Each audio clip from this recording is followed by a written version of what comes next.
Zephanias. Unang Kabanata.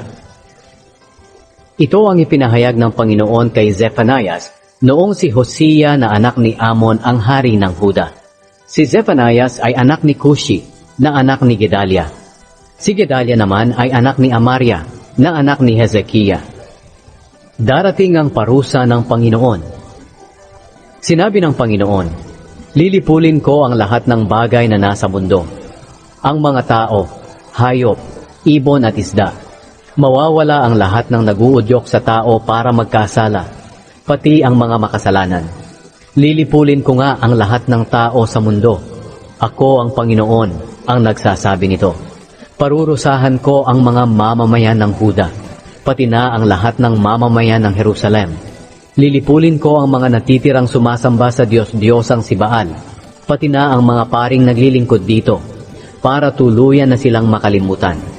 Lilipulin ko rin ang mga taong umaakyat sa bubong ng kanilang bahay, para sumamba sa araw, sa buwan, at mga bituin.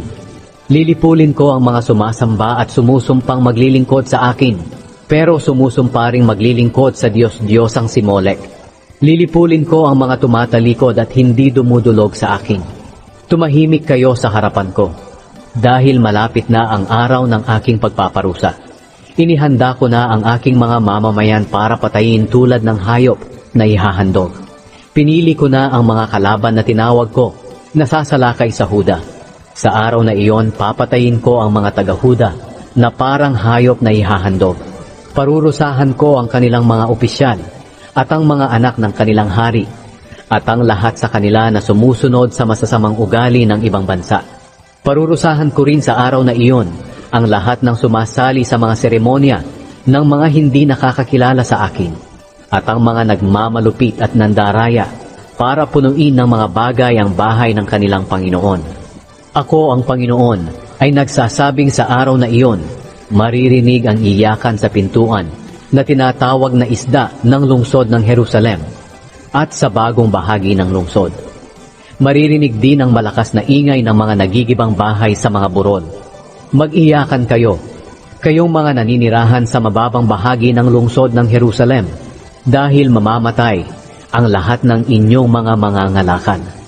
Sa araw ding iyon, susuyurin kong mabuti ang Jerusalem, at parurusahan ko ang mga taong nagpapasarap lang sa buhay, at nagsasabi sa kanilang sarili, walang gagawin ng Panginoon sa amin, mabuti man o masama.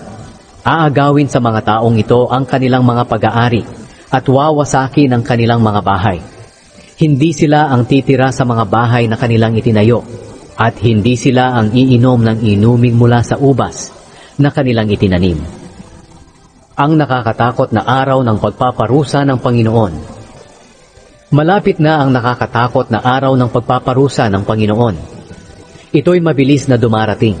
Mapait ang araw na iyon, dahil kahit na ang matatapang na sundalo ay sisigaw para humingi ng tulong. Sa araw na iyon, ipapakita ng Diyos ang kanyang galit.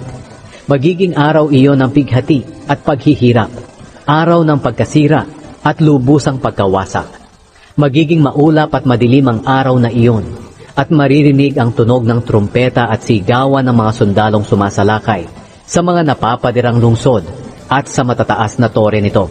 Sinabi ng Panginoon, ipaparanas ko ang paghihirap sa mga tao, at lalakad sila na parang bulag, dahil nagkasala sila sa akin.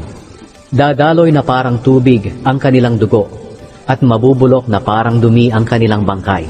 Hindi sila maililigtas ng kanilang mga pilak at ginto, sa araw na ipapakita ko ang aking galit na parang apoy, na tutupok sa buong mundo, sapagkat bigla kong lilipulin ang lahat ng naninirahan sa lupa. Panawagan para magsisi. Ikalawang Kabanata. Sinabi ni Zephanias sa mga taga-Huda, bansang walang kahihiyan, magtipon kayo at magsisi bago dumating ang itinakdang araw na kayo'y palalayasin at ipapadpad na parang mga ipa. Magsisi na kayo bago dumating ang araw ng pagbuhos ng Panginoon ng kanyang matinding galit. Kayo namang mga mapagpakumbaba at sumusunod sa mga utos ng Panginoon. Lumapit kayo sa Kanya. Magpatuloy kayong gumawa ng matuwid at magpakumbaba. Baka sakaling ingatan kayo ng Panginoon sa araw na ibuhos niya ang kanyang galit. Parusa sa bansang Filistia. Wala nang titira sa Gaza at Ashkelon. Ang mga mamamayan ng Ashdod ay palalayasin sa loob lamang ng kalahating araw. Palalayasin din ang mga mamamayan ng Ekron sa kanilang bayan. Nakakaawa kayong mga Filisteo na nakatira sa tabing dagat. Ito ang sinasabi ng Panginoon laban sa inyo. Kayong mga Filisteo sa Kanaan, lilipulin ko kayo at walang matitira sa inyo. Kaya ang inyong mga lupain sa tabing dagat ay magiging pastulan at kulungan ng mga tupa. Sasakupin iyon ng natitirang mga taga-Huda. Doon sila magpapastol ng kanilang mga hayop. At pagsapit ng gabi ay matutulog sila sa mga bahay sa Ashkelon. Kahahabagan sila ng Panginoon na kanilang Diyos at pauunlarin silang muli. Parusa sa mga bansa ng Moab at Ammon. Sinabi ng Panginoong makapangyarihan, ang Diyos ng Israel, narinig ko ang pangiinsulto at panunuya ng mga taga-Moab at taga-Ammon sa aking mga mamamayan. Ipinagyayabang nila na kaya nilang sakupin ang lupain ng aking mga mamamayan. Kaya isinusumpa kong wawasakin ko ang Moab at Ammon, katulad ng Sodom at Gomora. At ang kanilang lupain ay hindi na mapapakinabangan habang panahon. Tutubuan ito ng mga matitinik na damo at mapupuno ng mga hukay na gawaan ng asin. Lulusubin ito ng natitira kong mga mamamayan at sasamsamin nila ang mga ari-arian nito. Sinabi ni Zephanias, iyan ang ganti sa pagyayabang ng mga taga-Moab at taga-Ammon, sapagkat ipinapahiya nila at nilalait ang mga mamamayan ng Panginoong makapangyarihan. Sisindakin sila ng Panginoon dahil lilipulin niya ang lahat ng mga Diyos-Diyosan sa buong mundo at sasambahin siya ng mga tao sa lahat ng bansa sa kani-kanilang bayan. Ang parusa sa mga bansa ng Ethiopia at Assyria. Sinabi ng Panginoon, kayo ring mga taga-Ethiopia, ipapapatay ko kayo sa digmaan. Parurusahan ko rin ang Assyria na nasa hilaga. Magiging tulad ng ilang ang Ninive, tigang na parang disyerto. Magiging pastulan ito ng mga baka, kambing, at ng iba't ibang uri ng mga hayop. Dadapo ang mga kuwago sa mga nasirang haligi, at maririnig ang kanilang huni sa mga bintana. Masisira ang mga pintuan, at matatanggal ang mga sedrong kahoy nito. Ganyan ang mangyayari sa lungsod ng Ninive, na nagmamalaki na walang sasalakay sa kanila, at walang hihigit sa kanila.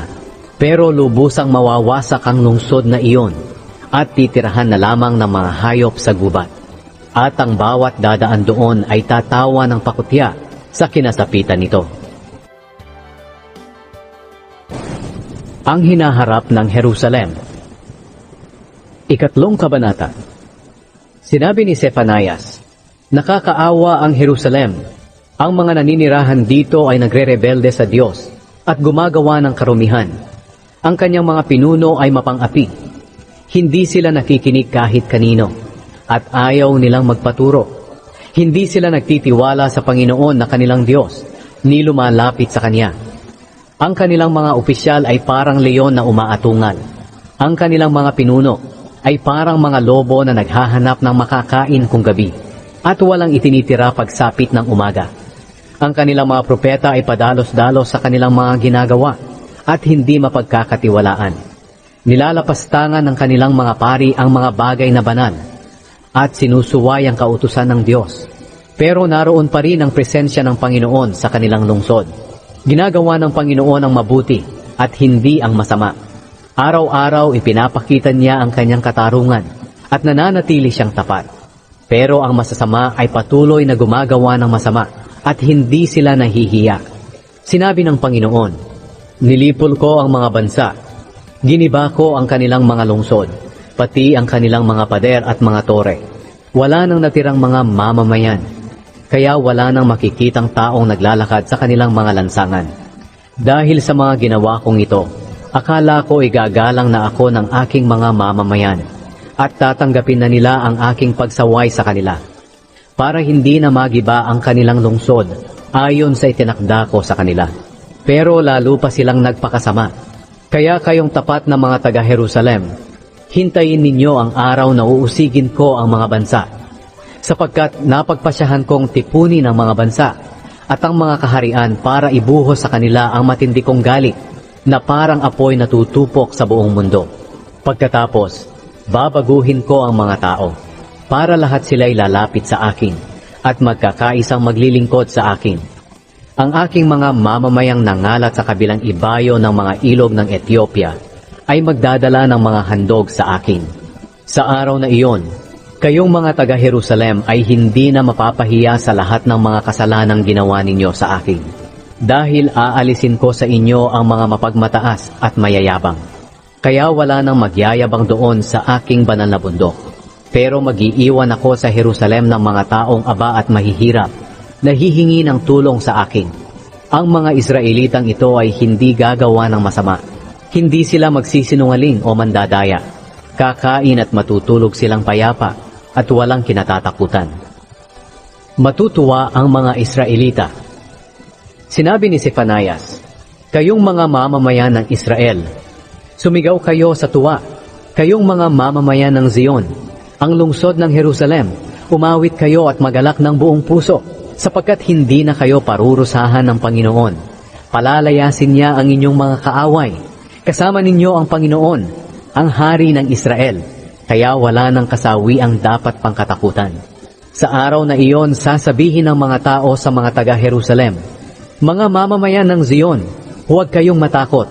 Magpakatatag kayo, sapagkat kasama ninyo ang Panginoon na inyong Diyos. Katulad siya ng isang makapangyarihang sundalo na magliligtas sa inyo. Magagalak siya sa inyo, at sa pamamagitan ng kanyang pag-ibig ay babaguhin niya ang inyong buhay. Aawit siya ng may kagalakan dahil sa inyo, gaya ng taong nagsasaya sa araw ng kapistahan." Sinabi pa ng Panginoon, "Ililigtas ko kayo sa kasawian para hindi na kayo malagay sa kahihiyan. Sa araw na iyon, parurusahan ko ang lahat ng umaapi sa inyo. Kayo ay parang mga tupang na pilay at nangalat. Pero ililigtas ko kayo at titipuning muli.